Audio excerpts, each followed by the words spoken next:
ఖమ్మం జిల్లాలో వరద బాధితులకు సహాయ కార్యక్రమాలు కొనసాగుతున్నాయి. 300 మంది అధికారుల బృందం సహాయక చర్యల్లో పాల్గొంటుంది.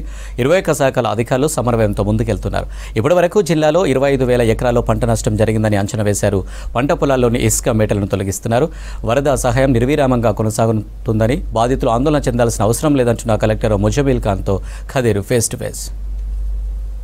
ఖమ్మం జిల్లాని వరదలు అతలాకుతలం చేశాయి. ఈ నేపథ్యంలో మేల్కొన్న ప్రభుత్వం అనేక మంది వరద బాధితులను ఆదుకోవడం కోసం 16,500 చొప్పున వాళ్ళకు పరిహారం చెల్లించడం జరిగింది. అసలు జిల్లా వ్యాప్తంగా ఎటువంటి పరిహారం చెల్లించారు, ఎక్కడెక్కడ ఇంకా పెండింగ్లో ఉంది, పెండింగ్లో ఉన్న వాళ్ళు ఏ విధంగా అప్లై చేయాలి అనే విషయాలు మనం జిల్లా కలెక్టర్ ముజమిల్ ఖాన్తో మాట్లాడి మనం తెలుసుకునే ప్రయత్నం చేద్దాం. సార్, వరద సహాయం అనేది ఇంతవరకు ఎంతమందికి అందింది, ఇంకెంతమంది పెండింగ్లో ఉన్నారు? ఈ వరద బాధితులు సర్వే మనం వరద వచ్చిన 2 రోజుల్లోనే మొదలు పెట్టడం జరిగింది. దాదాపు సర్వే రిపోర్ట్ వచ్చే వరకు 5 రోజులు తీసుకుంది. అంటే 5th, 6th తారీఖు వరకు మనకి లిస్ట్ వచ్చింది. ఈ లిస్ట్ ప్రకారం మనకి 15,096 మంది, అంటే 15,096 మంది మనకి ముంపుతో ఎఫెక్ట్ అయిన కుటుంబాలు ఉన్నాయని తెలిసింది. వారందరికీ నష్టపరిహారం కూడా వితిన్ 8th లోపల మేము ట్రాన్స్ఫర్ చేయడం మొదలైంది. అంటే 11th తారీఖు వరకు దాదాపు 14,000 మందికి, ఈనాటికి దాదాపు 15,000 మందికి మనకి అందుతుంది. 14,800 మంది అంటే అందడం జరిగింది. ఒక 300 మంది మిగిలి ఉన్నారని సమాచారం అందుతుంది. వాది కూడా కేసు బై కేసు వెరిఫై చేస్తున్నాం. వీరిలో కూడా చాలా వరకు ఎలా ఉన్నారంటే అండి, బ్యాంక్ అకౌంట్ నంబర్లు సరిగ్గా లేకనో, ఐఎఫ్ఎస్సి కోడ్ లేకనో, అది కూడా బ్యాంకర్స్ ద్వారా కూర్చొని లాస్ట్ పర్సన్ వరకు మేము ట్రేస్ చేస్తున్నాం. ఇంకో కేటగిరీ అసలు సర్వే అయినప్పుడు ఇంట్లో లేని వాళ్ళు, లేకపోతే ఊరికి వెళ్ళిన వాళ్ళు ఉన్నారు. వాళ్ళు కూడా ఇప్పుడు వచ్చి సమాచారం అందిస్తున్నారు. మూడో కేటగిరీ కోర్స్ కంప్లైంట్ రీచ్ అవుతున్నాయి, కానీ డూప్లికేట్ చాలా మంది అప్లై చేస్తున్నారు. వాళ్ళకు కూడా మేము ఇవ్వాల్సిన ఇన్ఫర్మేషన్ ఇచ్చి మీకు ఆల్రెడీ అందిందండి, ఒకసారి చెక్ చేసుకోండి అని చెప్పడం జరుగుతుంది. ఏదేదైనా కానీ ఇంత తొందరగా 97% మందికి ఇంత పరిహారాన్ని అందించిన అధికారులకి, బ్యాంక్ సిబ్బంది అందరికీ నేను మెచ్చుకుంటున్నాను. మున్సిపల్ కమిషనర్ గారిని కూడా మెచ్చుకుంటున్నాను. ఎందుకంటే ఇంత హెవీ నంబర్స్లో పరిహారం అందించింది మన రాష్ట్ర వ్యాప్తంగానే ఎక్కడ హిస్టరీలో లేదండి.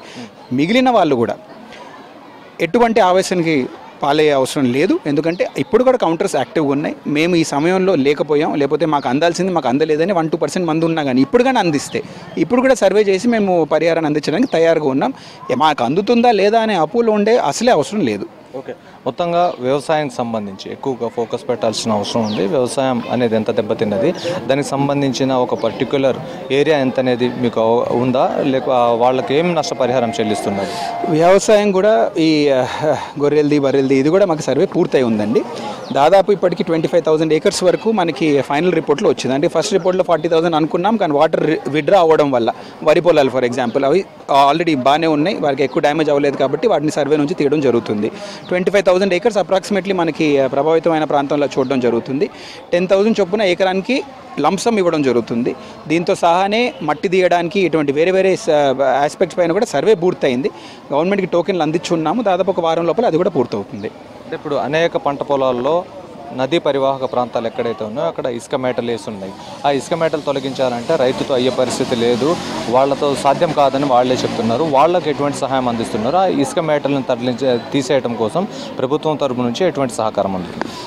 ఇది ఏదైనా కానీ మళ్ళీ చెప్పే అవసరం వస్తుంది. ఎప్పుడు రాని వరదలు ఇవి.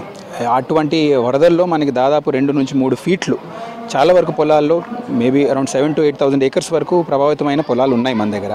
వాటికి ప్రత్యేకమైన దృష్టి పెట్టడం జరుగుతుంది.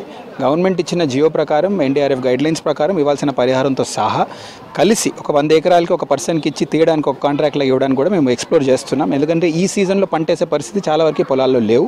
కనీసం వచ్చే సీజన్ వరకు వీళ్ళని ప్రిపేర్ చేయాలి, అర్జెంట్గా ప్రిపేర్ చేయాలని ఒక ప్రక్రియను పెట్టుకుంటున్నాం.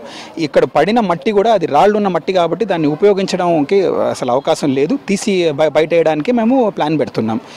రైతులతో సమన్వయం జరుగుతుందండి. మా ఏఈఓలైనా కూర్చొని ఎలా చేద్దామని చర్చ పెట్టుకుంటున్నాం. ఎందుకంటే ముందు రాని వరద, ముందు ప్రభావితం అవ్వని పొలాలు కూడా ఈసారి ప్రభావితం అయ్యాయి. వాళ్ళతోనే కూర్చొని ఎలా చేస్తే బాగుంటుందని చూస్తున్నాం. గవర్నమెంట్ వైపు నుంచి కూడా ఆదుకోవాల్సిన పూర్తి బాధ్యతని స్వీకరిస్తున్నాం. కలిసి ఏం చేయాలనేది ఒక నెల లోపల ఒక ప్రక్రియను పూర్తి చేసుకుంటే యాక్షన్ కూడా స్టార్ట్ చేస్తాం. అంటే అదేవిధంగా వ్యవసాయానికి వెళ్ళే రోడ్లు కానివ్వండి, లేదా సాధారణ రోడ్లు కానివ్వండి, అవన్నీ కూడా ఎక్కడ పనికొచ్చే పరిస్థితి లేదు, గుంటలు పడి ఉన్నాయి. కొన్ని చోట్ల అయితే గ్రానైట్ మట్టి పోసి తాత్కాలికంగా మరమ్మతులు చేస్తున్నారు. వాటిపైన ఏం దృష్టి కేంద్రీకరించారు? దానికి సంబంధించి రెవెన్యూ, R&B, అదేవిధంగా నేషనల్ హైవే వాళ్ళు ఈ ముగ్గురు తరపు నుంచి ఏమైనా సమన్వయం కుదిరిందా? ఈ రిహాబిలిటేషన్ రిలీఫ్ చేసినప్పుడు 2 ప్రక్రియలు ఉంటాయండి. ఒకటి ఇమీడియట్ రిలీఫ్, ఒకటి long term relief. Immediate relief అంటే ఒక కట్ అయిన రోడ్ ఉంటే ఇమీడియట్లీ దాన్ని కొంచెం చిప్స్ వేసుకుంటూ లైవ్లోకి తీసుకొని రావడం. కల్వర్ట్ ఉంటే బేసిక్ వర్క్ చేస్తాం.